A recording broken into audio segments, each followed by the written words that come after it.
Welcome back to Crawford-Clark Close-Up's Bond Retrospective. We thought we'd bring you another celebratory video of an aspect of the Bond series as the new Bond movie No Time to Die has just released. The music of Bond is such an integral part of the series' longevity. It began with A Tale from Mr. Biswas and Dr. No composer Monty Norman's reworking of the lyrics that formed the genesis of the now legendary James Bond theme. It was John Barry's extraordinary composition that made it one of the most recognisable film themes in history. 60 years on, fans still get pumped when the theme kicks in over the gun barrel sequence at the top of the film, heralding the start of 2 hours of pure escapist fantasy. In this video we'll be ranking the official James Bond theme songs, the songs that have left an indelible mark on the music industry, for good and bad. In this video we're ranking everything from Matt Monro's swooning From Russia With Love, the theme song that kicked the series into gear, up to Billie Eilish's latest #1 No Time to Die for the series' 25th film. It's probably a given, but we won't be ranking the instrumental efforts such as Norman and Barry's original James Bond theme, Barry's alternative 007 theme, or indeed Barry's theme for On Her Majesty's Secret Service, as these are classics in their own right, and frankly impossible to rank among the other theme songs. Just a reminder, this is our subjective list. Your favourite Bond theme might be lower on our list than you'd expect, but it's not to say that our ranking is definitive. That's the joy of something like James Bond. If you were to ask 100 people, you're unlikely to find 2 people with the same list. Just something to bear in mind when commenting on the video. Before we get into it, please leave your comments below with your favourite Bond theme songs, and don't forget to subscribe at the top of the page. Come and find Crawford-Clark Close-Up on Facebook and follow us on Twitter. You can also now follow us on Letterboxd. Just search for CC Close-Up. You can also send us an email with suggestions for future reviews on the channel to crawfordclarkcloseup@gmail.com. For most Bond fans, it's hardly surprising where we start our ranking. At number 24, we've Madonna's Die Another Day. I tried to listen to this again with fresh ears recently, but regardless of whether you're analysing this as a song for Bond or just a song on its own, this is an awful, headache-inducing mess, particularly tragic considering this was chosen to represent the series' 40th anniversary. It's fine to have Madonna singing a Bond theme, but this is the worst possible choice of track, horribly synthesised and edited together. The worst part about it though, once you've listened to the hook, you've got the tune stuck in your head for the rest of the day. At 23, Jack White and Alicia Keys' Another Way to Die from Quantum of Solace. This is definitely the weakest theme song of the Craig era. Whoever thought the pairing of silky-voiced Alicia Keys and White Stripes frontman Jack White would be a winning combination ought to have gone back to the drawing board. A messy mix of styles, poor lyrics, and musically very discordant. You know who does a stellar job with this? The country's leading James Bond tribute band, Cue the Music. James Bond this ain't, though it's marginally better than Die Another Day. Taking the 22nd spot, we have Lulu with The Man with the Golden Gun. After the evocative theme to Live and Let Die, we get a rushed film and an equally rushed theme song. To think Alice Cooper could have brought something intriguing to the series with his rejected theme. Instead, we get Lulu with some of the crassest lyrics in all of the theme songs. It's camp and very 70s, and I guess very Roger Moore, but it's harmless really. The series had knocked it out of the park for the first 8 films, so it was inevitable that we'd get a weaker track sometime soon. This is one of the weakest themes overall, though not the worst contribution to the music of Bond. At 21, we have another Roger Moore era theme, this time from Shirley Bassey for Moonraker. Despite beautiful orchestration and strong vocals once again from Bassey, this is certainly her weakest effort of her 3 contributions to the music of Bond. It's oddly sombre for the kind of movie Moonraker is, bombastic and over the top. Nevertheless, it's a solid way to leave the 1970s. For a true encapsulation of the late 70s, however, listen out for the disco remix of the theme song over the end credits of the film.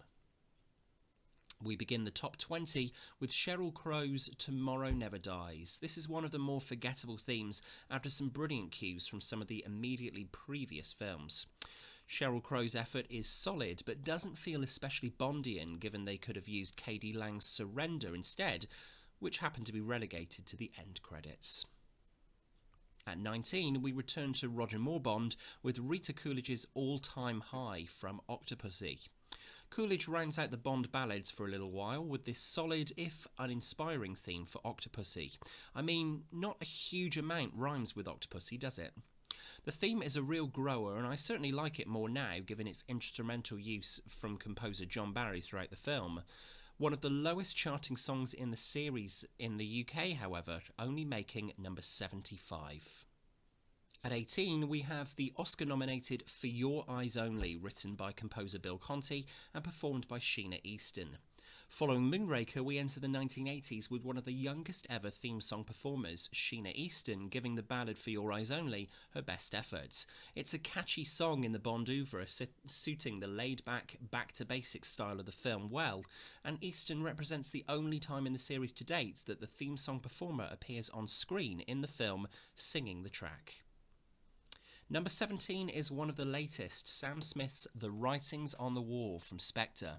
Probably the most Bondian of the recent efforts for the Craig Bonds, yet certainly one of the most Marmite theme songs in the entire series. Whether you're a fan of Sam Smith's vocals, you can't deny the lyrics and orchestration are superb, but the calibre of tracks for the Craig era are so strong on the whole. At 16, from Marmite to underrated, it's Garbage's theme from The World Is Not Enough. The band, led by lead singer Shirley Manson, were an inspired choice for this moody ballad of a theme song for the more narratively complex third Brosnan Bond. 007 exited the 20th century with a bang. This is sophisticated and oozing class and still holds up today to repeat plays. Number 15 is, perhaps surprisingly, Matt Monro's From Russia with Love. Relegated to the end credits to make way for a John Barry reworking over the opening titles, Matt Monro is the first and only crooner from the golden 60s to provide a Bond theme song, and it was only the second film in the series. The melody is sweeping, Monro's voice is like velvet, and it's easily one of the most romantic Bond themes. In the Bond pantheon, it's not one of the most memorable themes, but it's still a solid effort. So this is where it could get controversial. This is so hard, by the way, if you're considering doing your own ranking of the Bond themes, as 95% of them are A-star themes. At number 14, we have Paul McCartney and Wings with Live and Let Die. A real anomaly in the series, the dawn of the Moore era brought with it the colourful, heart-pounding theme song from Paul McCartney and Wings, which has become one of the most instantly recognisable movie themes, let alone for the Bond series. The 16-note riff that circles the lyrics is one of the most memorable aspects of any Bond theme. Duran Duran's A View to a Kill takes our number 13 spot. An injection of energy is brought back to the Bond theme in the mid-80s, with band of the moment Duran Duran working their magic to round out the Roger Moore era after 3 ballads in succession. This is the most energetic song since Live and Let Die. Moore's tenure of Bond is bookended well with cracking tracks, even if the lyrics this time around are plain bonkers. Number 12 is Tina Turner's Goldeneye. The epitome of 90s Bond, Tina Turner storms the vocals. The lyrics from Bono and The Edge are first rate, and the song is one of Bond's best to welcome in Pierce as the new 007. It still feels fresh a quarter of a century on, and coupled with Daniel Kleinman's stunning title design for the film, it's a magic moment in the Bond theme back catalogue. Just missing out on a place in our top 10 at 11 is Diamonds Are Forever from Shirley Bassey. Complete with some of the most suggestive lyrics to a theme song in the whole series, Bassey returns as the series welcomes in the 1970s and marks Connery's brief return to the role. The orchestration is fantastic, the tinkling and shimmering sounds almost representing diamonds, and Bassey proves her versatility. It's the best thing about a film which, in itself, is arguably one of the series' weakest. The top 10 begins with Nancy Sinatra and You Only Live Twice. Capturing the oriental flavour of the narrative, the opening draws you in already before the beautiful lyrics and sumptuous string arrangement. Nancy Sinatra was the perfect voice for Bond's Japanese adventure, and coupled with one of Maurice Binder's best title designs, this is gold. At 9, one of the most masculine of the Bond theme songs, it's Tom Jones and Thunderball. Between this and Goldfinger, this is the best representation of Bond as the ultimate spy, the saviour of the 60s. Tom Jones belts the song out and it screams masculinity. The lyrics speak of Bond specifically for the first time in the series. It's larger than life, much like the film it accompanies, and it's one of the most memorable male vocals on a Bond theme. Jones' dedication to the song is all the more impressive when you learn that he almost passed out holding that final note so long for composer John Barry. From here in particular it gets so difficult as these are all first-rate tracks, but at number 8 it's Adele's Skyfall. These most recent Bond themes are certainly difficult to rank as all the latest Daniel Craig themes are familiar in their construction.